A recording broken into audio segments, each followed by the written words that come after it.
vamos lá. O que vocês acharam do vídeo? Achei bom, fácil de entender. Ficou fácil de entender. Fácil de Então, compreensão, a única coisa que descreve.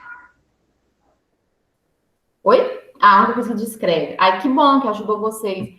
Eu achei mais fácil, porque nem todo vídeo que eu acho no YouTube para vocês, ele aborda exatamente o conteúdo que eu preciso. Então, às vezes, vocês vão ficar meia hora, 40 minutos assistindo um negócio que não necessariamente vai ajudar e vai trazer todos os conceitos.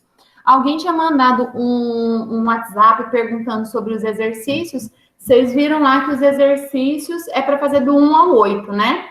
E eu expliquei no vídeo, mas eu vou reforçar, que mesmo que alguns exercícios vão abordar conteúdos que a gente só vai ver no próximo encontro, já é para vocês fazerem, porque a hora que vocês forem assistir a aula e participar do encontro síncrono, as dúvidas já vão estar lá. O que vocês não tiverem entendido, vocês já vão ter condição de me perguntar. Tá certo? Certo.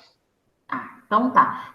Ficou alguma dúvida do vídeo, ou do conteúdo, ou dos exercícios?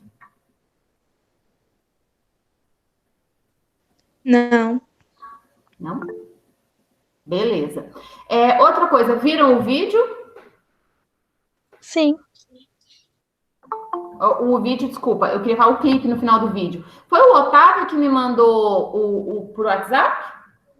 Foi.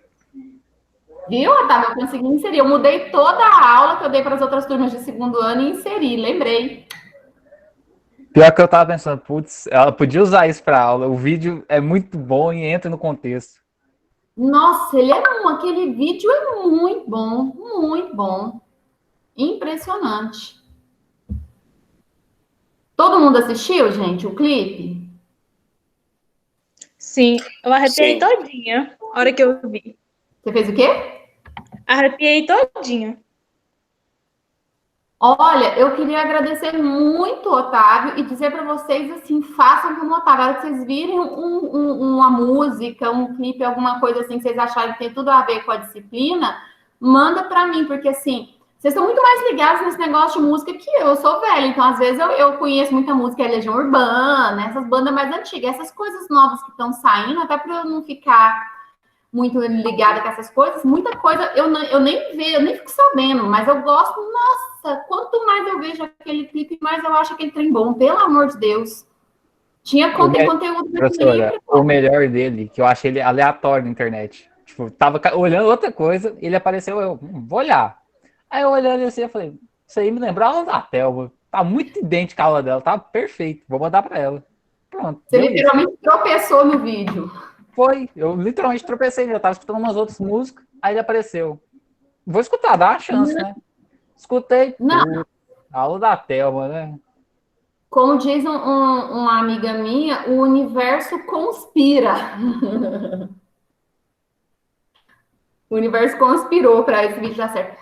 Mas, gente, eu queria... O que chamou mais atenção? Qual a parte do vídeo que vocês acharam mais interessante? Do clipe lá da música? Definitivamente ele falando dos espelhos. Ele comentando os espelhos que os índios aceitaram. Definitivamente, melhor parte para mim. Cara, aquela parte dos espelhos é muito boa, mas assim, eu falei que eu ainda não consegui terminar de fazer a digestão do clipe. Porque quanto mais eu assisto, mais eu acho coisas fundamentais e importantes ali que a gente precisa discutir. Eu falei para os meninos de manhã que dava para ficar o dia todo conversando sobre aquela música e a gente não ia conseguir esgotar tudo que tem para ser falado dela. O Diego disse, falando sobre a gente já ter o passado de um futuro próximo... Perdi meu fechou, peraí que eu vi lá no chat. Falando sobre a gente já ser o passado de um futuro muito próximo e que a gente já tem esse poder de mudar o passado. É uma das coisas que eu achei muito forte também, quer dizer, onde ele fala assim, e se a gente já for o passado e alguém só estiver esperando que a gente mude, né? Mudar o futuro. E o bom é que ela te leva a refletir toda vez que, tipo, a gente é a próxima geração, a gente tem que mudar. Ou seja, nunca vai importar, tipo, se a gente tivesse a habilidade de voltar no passado, porque já aconteceu tudo, então não há o que fazer. Não, e olha o tanto que é filosófico. Nós já somos o passado de alguém. Você já para para pensar isso? Nós somos o passado de alguém. O que a gente está fazendo hoje já está repercutindo, a gente já está construindo um futuro. Né? É muito forte. E assim, cara, casa tudo com a ética. Casa, sim, tudo com a ética. Porque o que eu falava para os vídeos de manhã é o seguinte, a gente tem, e a partir dos próximos encontros, a gente ainda vai ter mais um encontro mais geralzão, depois a gente vai começar a ver a ética em filósofo por filósofo. E quando a gente for ver Aristóteles, o que o Aristóteles diz sobre a ética? Ele diz que você só pode dizer se uma existência é ética se você olhar para o conjunto da vida da pessoa. Literalmente, como a música diz, você olhar para o passado. Então, tipo assim, no final da sua vida, quando você olhar para o passado, é que você vai poder avaliar se a sua existência foi ética ou não. Que casa com uma outra corrente que eles têm lá, que chama filosofia como a existência como obra de arte. Que é a ideia. Se você olhar para a sua existência, se você tiver velhinho, ali 80, 90 anos, se o corona deixar, e se olhar para trás, você vai ter orgulho da sua história ou você vai ter vergonha da sua história? Se daqui 100 anos, um grupo de historiadores resolver pesquisar a nossa vida, o que eles vão dizer é, nossa, que legal, a vida desses meninos é uma vida legal, eles fizeram a diferença, eles fizeram algo legal. Ou eles vão olhar e falar, puta, que bosta, hein? Que povinho mequetrefe. Que é a história da existência como obra de arte. Ele tá na música o tempo todo provocando a gente, né? O que a gente está fazendo para mudar a nossa história, para mudar o passado, para mudar o mundo que a gente vive? E fica mais uma pergunta, se você voltasse no passado, o que você mudaria? Ou você seria um negacionista, como tanta gente é, né? E que tem muita gente negacionista que diz, não, tá tudo bem, não precisa mudar nada, tá tudo maravilhoso, é tudo mimimi. Mas ali é muito importante também, quando ele fala se ele voltasse no passado e ele matasse Hitler, será que o banho de sangue que aconteceu teria deixado de acontecer? E o bom é que se você pensa nisso de passado, uma pequena coisa mudaria tanta história e seria totalmente diferente do rumo que a gente tomou. É outro nível. Mas aí o que é, Matheus? Efeito borboleta, né?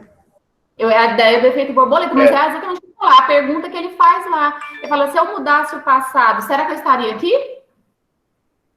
Que é a ideia do efeito borboleta, né? Se eu voltar no passado e mudar o passado, será que eu vou continuar existindo? Quer dizer, uma coisinha pequena que você faz tem uma repercussão imensa. Uma coisa que já mudaria totalmente o Brasil, se a caravana tivesse mudado de rumo. A gente já não estaria aqui, já começa. A gente não ia existir. A gente já não ia existir, já tá aí. Exatamente. Ou será que a gente ia existir, mas a nossa existência ia ser outra, completamente diferente, né? A história do universo paralelo. Será que a gente ia viver? Lembra lá da série do Flash, que você tem vários universos paralelos? Será qual dos universos paralelos que a gente ia estar vivendo? Só uma coisa a dizer. Americanos poderiam ter colonizado a gente, definitivamente. Cara, não sei, não. Vocês viram como é que tá o negócio nos Estados Unidos? O que é, Leandra? Mas eu falo por questão de política. Política não, é economia. Eu discordo, tá? Por quê? Acho que foi ontem, uma organização americana, depois que o Trump assumiu lá, eles ficaram muito intolerantes com, por exemplo, os imigrantes ilegais. E tem organização lá que está pulverizando gás desinfetante a cada, sei lá, 10 minutos. E isso está prejudicando os imigrantes que estão lá dentro. Então, não aos americanos agora. Eu tenho uma irmã, só para contextualizar aí, você fala, Otávio, que ela foi casada com um americano durante, sei lá, uns 10 anos. E aí ela conhece bem a realidade de lá. Ela falou que, assim, se a gente acha que o Brasil é racista, o negócio lá é muito pior, até economicamente, Otávio, porque os Estados Unidos, primeiro que eles estão numa crise fodida lá, você vê que o índice de desemprego lá é grande. Mas, assim, o racismo lá é declarado do tipo do cara chegar... Aqui, se você chegar para alguém com um preto, negro, sei lá, eles vivem mudando a forma de falar. e ofender é crime. Lá eles falam, abertamente, tá olhando o que, seu preto? Então, com os negros, com os imigrantes, a minha irmã diz que com os imigrantes ainda não é tão pesado quanto é com os negros. É brutal o racismo deles lá com os imigrantes, mas principalmente com os negros.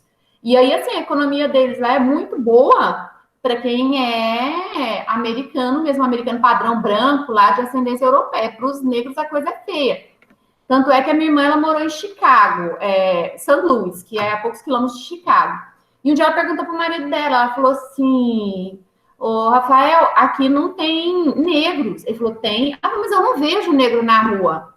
Ele pegou e falou assim, por causa do horário que você sai, o horário que eles saem para trabalhar e o horário que os brancos saem para trabalhar é completamente diferente.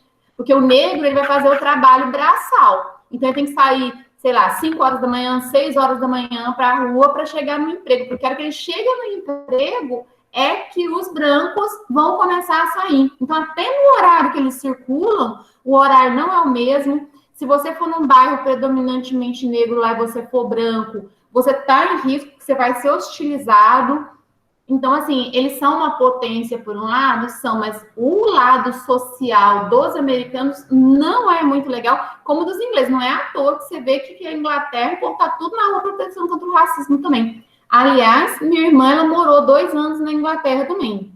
E aí ela fala que a Inglaterra ainda é mais racista do que os americanos. Só que na Inglaterra eles não são racistas contra negro. Ela fala assim, eles são racistas contra todo mundo. É negro, é latino, é asiático, é africano. Diz que a Inglaterra é profundamente xenofóbica. Profundamente xenofóbica. Ela conhece 17 países do mundo, que ela já viajou o mundo inteiro. Ela fala, nenhum país é tão xenofóbico quanto a Inglaterra. Na Inglaterra, até hoje tinha um aluno da Química, não sei se vocês conheceram o Otávio, que terminou o 3º ano passado, o Otávio Augusto. Conheço. A gente conheceu. Conheceram? Pois é. O padrasto do Otávio fez um tempo, ele estudou no curso de Química, ele foi meu aluno. E aí eles viveram lá na Irlanda. Ele e a mãe do Otávio moraram na Irlanda um tempo. Aí ele falou que ele foi trabalhar num clube lá, prestar um serviço num clube lá, e o povo ficou tudo chocado, porque... E isso ali nos anos 90, aqui, agora, início dos anos 2000, final de 90, início de 2000. O pessoal ficou tudo chocado, porque foi a primeira vez na história do clube que um negro entrou lá dentro, mesmo que seja para prestar serviço.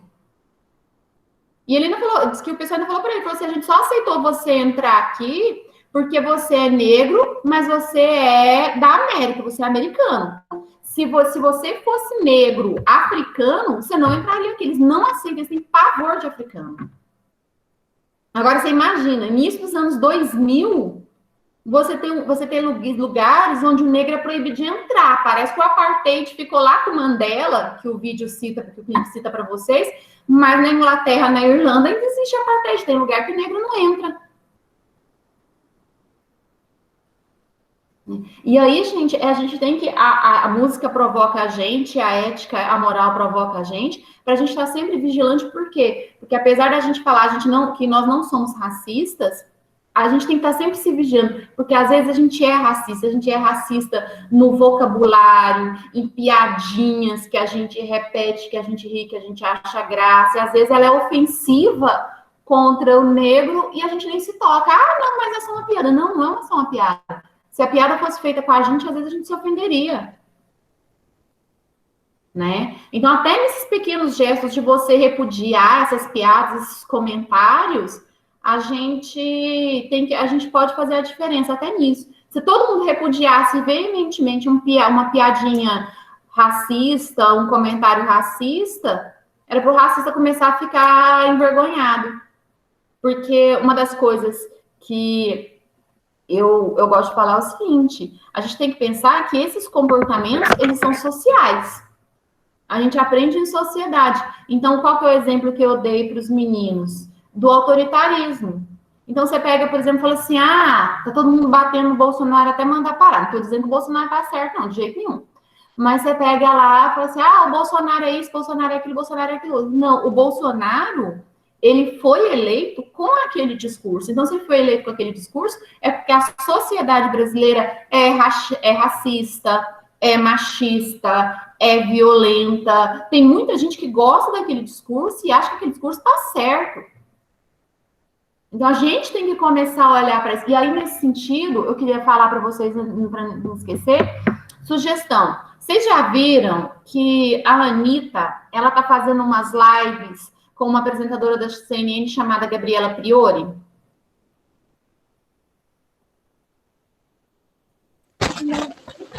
Não tinha visto. Então, eu confesso que eu sempre tive um certo preconceito com a Anitta. Eu sou velha, toda mulher que começa a mostrar demais o corpo, eu fico meio... Só que eu parei para ver, porque estava todo mundo comentando o fato da Anitta ter se assumido completamente ignorante sobre política. Eu falei, tá, mas se ela se assumiu como ignorante sobre política, ponto para ela. Porque no mundo de hoje, quase ninguém se assume como ignorante de nada, a gente acha que todo mundo acha que tem que saber de tudo, né? E aí ela começou uma série de lives com uma apresentadora da CNN chamada Gabriela Priori, que ela é mestre em Direito pela USP. Eu não sei se é Direito Constitucional, Direito Penal, é um desses direitos da vida. E aí, parece que é toda sexta-feira a live delas. E no Instagram. E aí, sexta-feira, eu peguei e falei, tá, vou ver para ver como é que é. Muito legal. Muito legal, por quê? Porque como a Anitta, olha, eu tirei o chapéu para ela, de uma humildade incomum hoje. Se vocês verem ela falar assim, não sei isso, nunca ouvi falar disso. Eu acho corajoso da parte dela falar, dar a cara na internet e reconhecer que ela não sabe. Achei até muito legal falar pro Erwin. Eu achei até muito legal, porque teve uma parte lá onde ela falou, gente, vocês precisam começar a se interessar por política e estudar. Se eu estou estudando, gente, todo mundo pode. Eu achei muito legal ela falar isso. Mas, enfim, o que acontece? A live de sexta-feira, a Gabriela Priori foi explicar para a Anitta o que é o fascismo. Mas explicando de uma forma extremamente didática e mostrando como que na nossa sociedade brasileira atual, por nós sermos racistas, violentos, conservadores, como que a gente corre o risco de deixar que o autoritarismo e que coisas, não o fascismo, porque o fascismo é uma característica da Itália, o nazismo é uma característica da Alemanha, daquele momento histórico, mas de que coisas muito parecidas com o nazifascismo aconteçam aqui. E ela vai mostrando, ela vai falando, olha, você toma cuidado, porque eu acho muito legal a forma como ela falou assim, olha, vocês tomem muito cuidado, porque às vezes os símbolos do nazismo são proibidos, são criminalizados. Você sair com uma suástica nazista no Brasil, o Kaique tinha que estar assistindo. Você sair com uma suástica nazista no Brasil é crime. Mas o que acontece? Você começa a fazer pequenas analogias e você bancar, sabe bancar fofa? Você coloca o símbolo e fala assim, é fascista. Você fala, é? Nossa, eu não sabia. Desculpa aí. Quando, na verdade, você tá bancando a sonsa, mas você sabe que é. Então, você vai vendendo pequenas mensagens ali, que a pessoa vê, já foi. E aí, outra coisa que eu achei muito interessante que ela colocou lá, e que vale a pena, então, vocês terem uma noção, eu volto a falar, eu sou uma senhora velha. Eu não sou de ficar vendo vídeo na internet. Mas eu penso num vídeo que me manteve 52 minutos assistindo uma live. O que a Gabriela Priori falou lá? Que a gente tem que tomar cuidado, gente, e se manter muito atentos e isso tudo a ver com essa música que o Otávio me passou, porque é o seguinte, são pequenas práticas que a gente vai fazendo concessão dia a dia e que a hora que a gente vê, a gente é engolido. A Gabriela Priori falava assim, porque o autoritarismo, ele é um monstro que quando você solta ele, você solta para pegar o outro. Então, você solta para pegar o negro, o comunista, o petista, sei lá, o liberal, quem você quiser que seja. Só que vai chegar um momento em que ele vai voltar para te comer. Aí ela deu esse exemplo, ela falou, olha, a gente vai abrir mão da nossa liberdade de expressão, por quê? Porque a gente tem que proibir os caras de ir para a rua para manifestar. Beleza, eu abro mão, mas é porque eu não vou para a rua para me manifestar, é para pegar o outro. Só que a hora que o outro foi eliminado, o governo pode vir e começar a tirar alguma coisa que fere o meu direito. Eu falo, opa, peraí, não, mas é minha liberdade de expressão. Aí o governo olha e fala, não, lembra lá atrás que se abriu mão da sua liberdade de expressão? Pois é, Carol, rodou. Então, numa hora ou outra, isso acaba voltando contra a gente. E aí, tem tudo a ver com isso. Eu vou ver se eu acho que eu estou compartilhando tela, que vocês me perdoem. Poema. Ai. Tem primeiro levar. Um poema do Bertolt Brecht que tem tudo a ver com a música e tudo a ver com o que a gente está discutindo hoje. O que ele diz? Abrir imagem. Ele diz assim, olha lá. Primeiro levaram os negros, mas eu não me importei com isso porque eu não era negro. Tudo a ver com hoje. Ah, morreu o negro? Morreu. Ah, eu não sou negro. Em seguida, levaram alguns operários, mas eu não me importei com isso. Eu também não era operário. Depois, prenderam os miseráveis, mas não me importei com isso, porque eu não sou miserável. Depois, agarraram os desempregados, mas como eu tenho emprego, também não me importei. Agora, estão me levando, mas já é tarde. Como eu não me importei com ninguém, ninguém se importa comigo. Olha que forte que é isso. Que é a grande questão ética, que está lá na música, da gente se importar com as minorias, se importar com os derrotados, se importar com os mais fracos, e pensar que hoje eu posso não ser o mais fraco, mas amanhã eu posso ser o mais fraco. Se eu não me doer pelo outro, se eu não estender a mão para o outro hoje, será que amanhã eu vou ter alguém para estender a mão por mim? Porque essa, gente, é a essência da moral. O resto tudo é da ética, o resto tudo é perfumaria. O que o Aristóteles vai dizer? A finalidade da vida ética é o bem coletivo. A gente age eticamente, não é uma relação de si para conseguir, eu vou agir eticamente para eu ficar bem. A gente age eticamente, ou a gente age de acordo com a moral que vale na sociedade, para que todo mundo consiga viver bem, para eu não viver sempre atropelando o outro. Sabe a história? Eu brinquei, não sei se foi nessa turma que o Erwin estava contando que a gente arrumou 2 cachorros na quarentena. Foi? Foi. Então, o que acontece? Nessa quarentena, nós aqui em casa arrumamos 2 cachorros, um pastor alemão e um husky, e a minha irmã, que mora com a minha mãe, também arrumou 2. Então, 2 irmãos pastor, eu fiquei com um e ela ficou com o outro. 2 irmãos husky, eu fiquei com um e ela ficou com o outro. O cachorro dela, estou dizendo isso que tem sentido na nossa aula, vocês vão entender. O cachorro dela, o pastor, e pastor alemão, uma raça grande, né? É o mal educado da vila, ele é virado no giraia.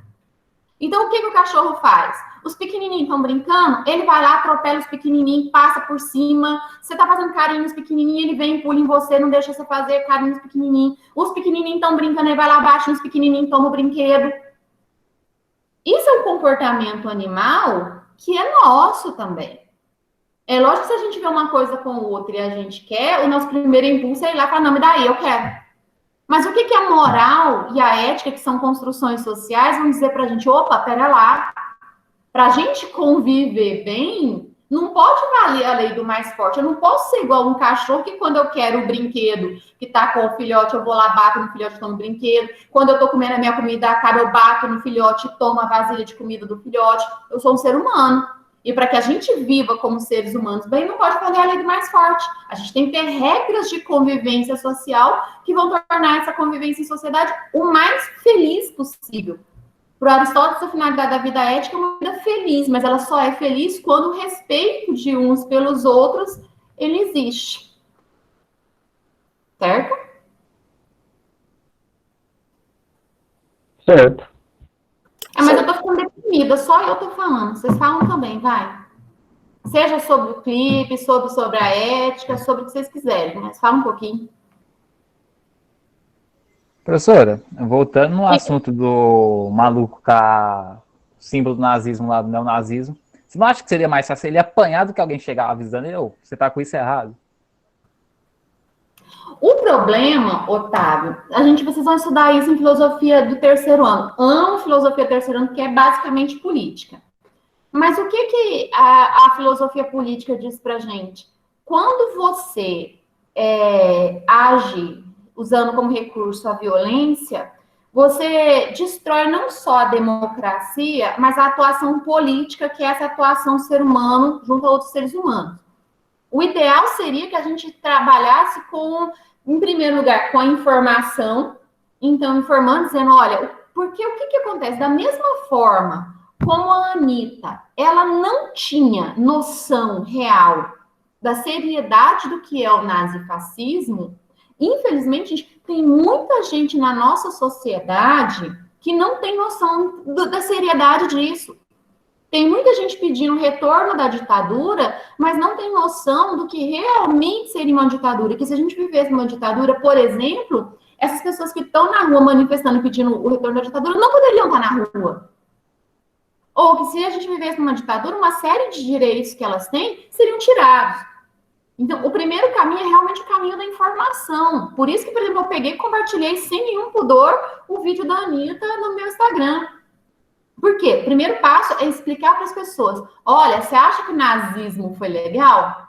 Beleza. Mas você já parou para pensar que todos nós no Brasil, todos, desde o cara que tem cara de índio e que é índio puro, lá no meio da floresta amazônica, até o alemãozão que vive isolado nas comunidades alemãs lá no Rio Grande do Sul, todos nós somos latinos. Porque nós nascemos na América Latina. A partir do momento que você nasceu no Brasil, você é brasileiro e você é latino-americano. Isso significa que a bandeira nazista, ela não se aplica a você. Porque a bandeira nazista, ela não é para os brancos. Ela é para os de raça germânica, ariana. Então, é o alemãozão, é o cara alemão. Ponto. Não é o filho do alemão, é o alemão. Então, se a ideologia nazista voltasse hoje a neonazista, nós que estamos aqui no Brasil, por mais que eu pinte meu cabelo de loirinho, eu não ia estar incluída nesse pacote, não. Não, passa por aí, passa por mostrar o risco que a gente corre, tá? Mostrar que quando aquela mocinha fez a marcha dos 300 lá em Brasília contra o STF, aquelas tochas que ela estava usando era uma alusão à Ku Klux Klan. E entender o que é a Ku Klux Klan, vocês podem ter certeza que tem um monte de gente por aí que não sabe. Ah, professora, pau no cu de quem não sabe. Eu tô gravando, falando palavra feia. Mas não é, você sabe por quê? Porque a gente tem que pensar que vocês são privilegiados porque vocês estão tendo a oportunidade de estudar em uma escola legal, que permite esse tipo de discussão com vocês. Mas tem muita gente que não teve essa oportunidade, até porque teve que parar de estudar para ir trabalhar e ganhar dinheiro para sustentar a família. E aí você vai falar para esse cara, pau no seu cu, que você não estudou, que absurdo você não saber. Não, a pessoa não teve oportunidade. Então, primeiro a gente tenta, pela informação, informar as pessoas do que é, e depois a gente vai pelo viés da criminalização. Mas a criminalização, Otávio, parte pelo problema de polícia, né? Não sou eu que tenho que ir lá e descer o cacete no cara que tá carregando o símbolo nazista ou da Ucrânia neonazista. Teria que ser um problema de polícia. Na Constituição brasileira tá dizendo... A senhora acha que teria como viver, tipo, como uma pessoa neutra, sem apoiar nenhum dos lados? Tipo, só viver? Sem entender para um lado ou para o outro? Filosoficamente, a gente diz que não tomar partido já é tomar um partido. Por quê? Porque vamos imaginar agora, a gente está vendo um avanço do autoritarismo no Brasil. Se eu falo, cara, não quero saber disso, não quero me envolver, não sou de direita nem de esquerda, não sou a favor da volta da ditadura e também não sou antifascista, vou viver minha vidinha. É uma postura? É uma postura. O grande risco é aquele do poema do Bertolt Brecht que eu acabei de ler para vocês. A hora que você acordar, o autoritarismo venceu e aquele monstrinho já está comendo no calcanhar. E aí? Aí é tarde. Então, tem pautas. É lógico, é um monte de coisa. Você pode ser neutro. Mas aí, no caso, a pessoa vai ser forçada a tomar um lado, basicamente. Chega um momento em que você é forçado a tomar um lado, exatamente. Por quê? Porque senão, aquele monstro se estava correndo atrás dos outros, mas não estava te ameaçando, ele vai voltar para você. É aquela história, você tem ali uma fazenda e você cria lobos. Enquanto os lobos estão comendo as galinhas, você fala, não, eu estou comendo só as galinhas. Mas a hora que acabar as galinhas, o lobo vai comer os porcos. A hora que acabar os porcos, se não tiver mais nada para ele comer, o que ele vai querer comer? Ele vai vir atrás de você. Mas não é mais fácil chapar um tiro no lobo?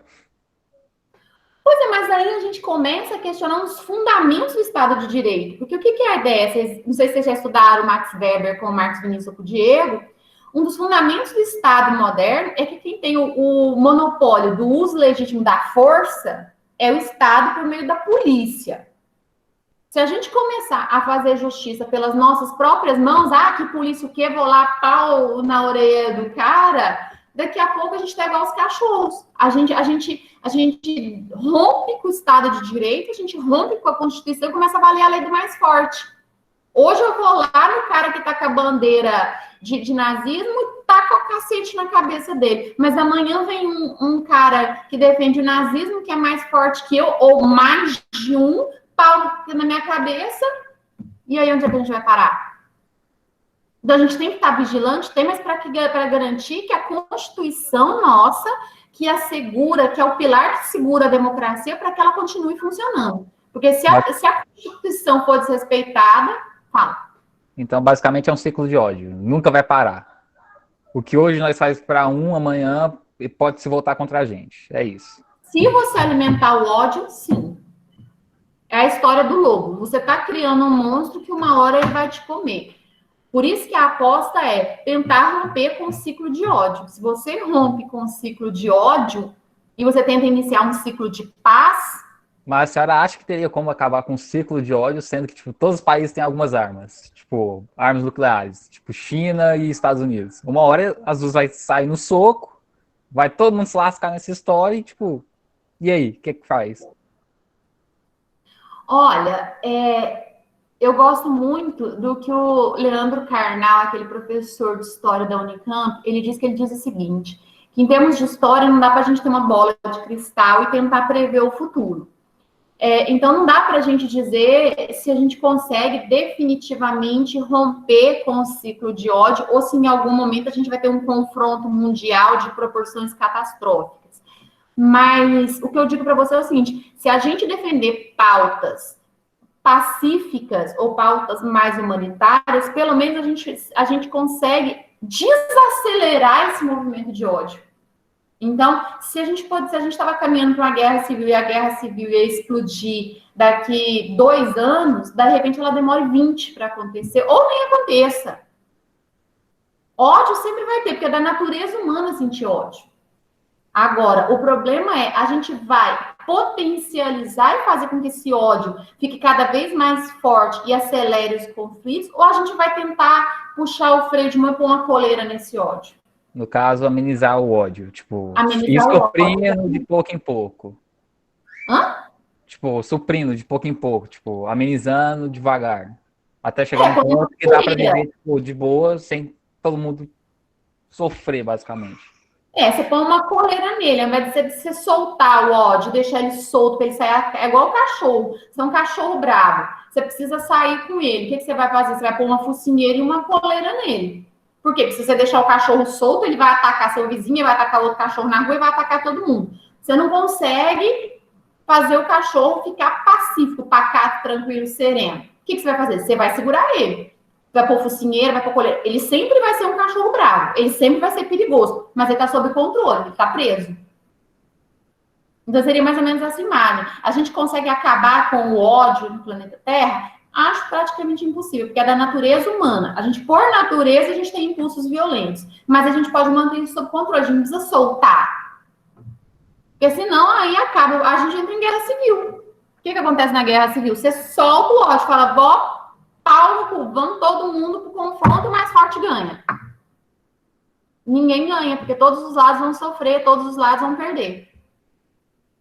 Lembra lá da Dilma? Quem ganhar ou perder, vai todo mundo perder? Exato. Deixa eu ver aqui. Contemporânea e filosófica. Tadinha dela. O problema é que ela tinha uma oratória péssima. O Diego disse assim, falando sobre a gente já ter o passado de um futuro... isso aqui eu já li. A Isabel.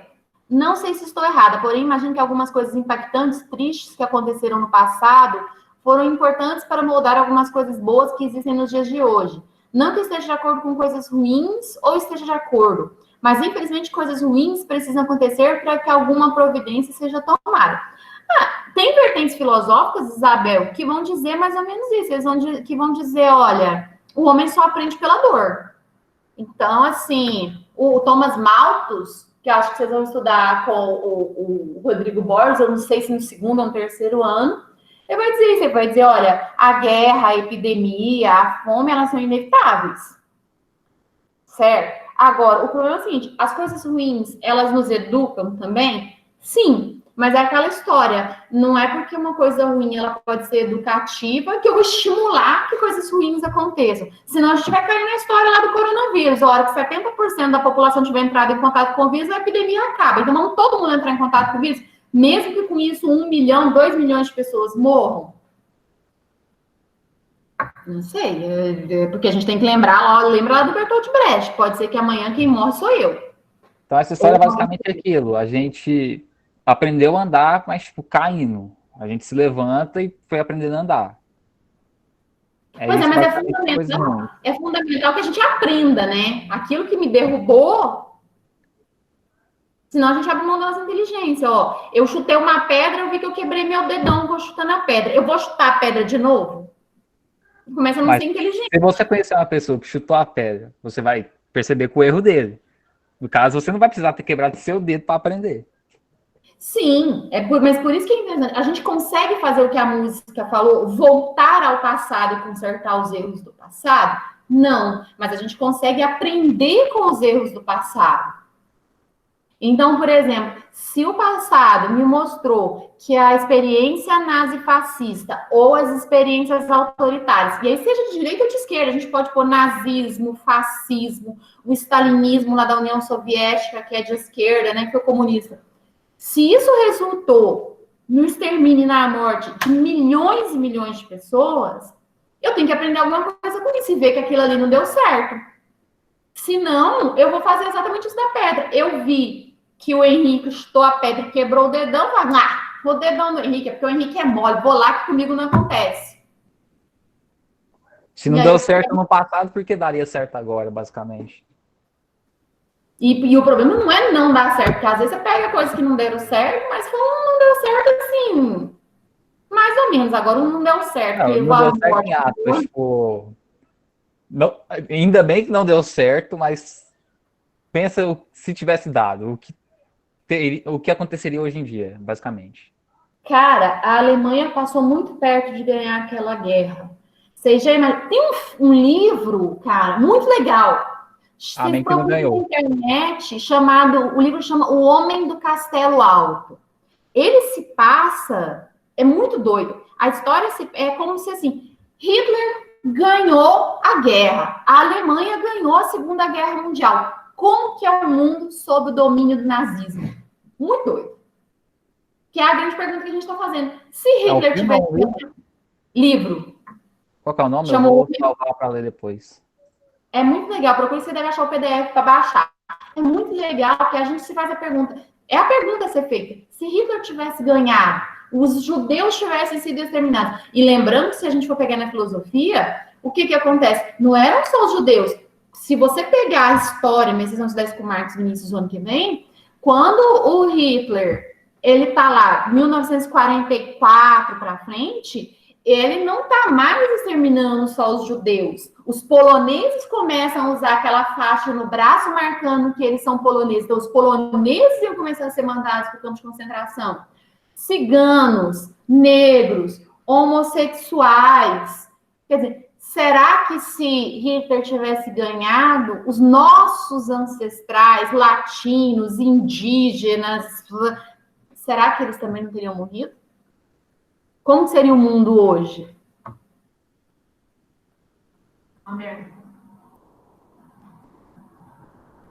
O livro explora uma vertente, que vai mais ou menos na ideia do conto da Aya, né? Você faz uma revolução para acabar com o terrorismo. E aí você cria um Estado teocrático, religioso, machista. Tá, o terrorismo, que é o exemplo da Gabriela Fiore. O terrorismo acabou. Mas e agora? Será que quem adquiriu o poder total sobre as nossas vidas vai de bom grado devolver essa liberdade para a gente? Será que a gente consegue retroceder? Não. A história mostra para a gente que não. Se vocês pesquisarem a história da Itália fascista, e a Gabriela Fiore fala um pouquinho disso lá, você vai ver que a Itália, ela termina a Primeira Guerra Mundial humilhada, falida. Ela vai dar poder para o Mussolini justamente pensando em resgatar a grandeza do povo italiano e da história italiana. Só que quando esse monstro sobe no poder, o preço que o povo italiano paga na Segunda Guerra Mundial por ter apoiado o Mussolini é altíssimo. Tanto é que quando acaba a guerra, eu não sei se vocês já viram isso, mas o Mussolini, ele é assassinado pela própria população italiana. Eles lincham o Mussolini, matam o Mussolini, mijam, cospem no corpo do Mussolini e penduram de cabeça para baixo, ele e a amante dele, em praça pública. Porque Vamos fazer isso com o Bolsonaro. O sofrimento que o Mussolini causa ao povo italiano é imenso. É uma ferida até hoje na pele do povo italiano, pensar tudo que eles passaram sobre o governo do Mussolini. E eles deram o poder para o Mussolini, justamente pela bandeira do nacionalismo, de vamos tornar a Itália grande de novo, vamos resgatar o orgulho de ser italiano, Deus acima de tudo, Brasil acima de todos. A ideia era Itália acima de todos. Mas aí entra a ideia da hipocrisia, não, Thelma? Que, tipo, eles deram poder e sofreram por esse mesmo poder, então... Tipo... Não, o problema não é a hipocrisia, tá? O problema é a boa-fé. Eles acreditaram naquela bandeira, naquela ideologia de, se o Mussolini chegar no poder, ele vai tornar a gente grande de novo. Só que ninguém contou para eles, o Mussolini não contou para eles, ninguém contou para eles não faziam ideia do custo que isso ia ter para eles. Qual era o preço que eles iam ter que pagar para se tornar grande de novo? Basicamente, não foi um preço justo. Não foi um preço que valia a pena pagar. Exatamente. O Sartre, que é um dos filósofos que eu mais gosto, ele diz que na vida a gente é condenado a fazer escolhas, a gente está sempre fazendo escolhas. O problema é, você faz uma relação custo-benefício. O preço que eu vou pagar vale a pena? A gente sempre tem que fazer essa conta. Então, eu quero muito uma coisa, é a história lá do desejo e da vontade, que tá lá na aula. Eu tenho desejo de fazer alguma coisa, mas aí eu faço uma conta. O preço que eu vou pagar para fazer isso que eu quero, vale a pena? Isso é um dilema moral. Eu estou disposta a pagar esse preço? Realmente. Olhando para esse lado... Eu brinco com meus alunos, se vocês quiserem sair agora, desligar o vídeo, deitar no meio da BR-153 e ficar deitado lá, você pode? Pode. O problema é, o preço que você vai pagar provavelmente é que uma Scania vai passar em cima de você. Vale a pena? Vale a pena, será? Acho que não, tá meio longe. O bem mais precioso que a gente tem é a vida. Se você dispor dela, sobra o quê? Gente, mas são 3h51. Para mim, até agora, foi uma das melhores, se não a melhor aula, é a AD minha. Essa discussão tá muito legal, mas infelizmente daqui a 9 minutos eu tenho uma reunião com a direção de ensino. Eu vou encerrar. Quarta-feira a gente tem aula de história. Qualquer coisa a gente continua na aula de história, pode ser? Beleza. Claro. Então, beijo para vocês, morrendo de saudade, tá? Até o próximo encontro. Até quarta-feira, então. Beijo. Beijo, tchau. Valeu, Thelma. Tchau. Tchau, Théo. Beijo.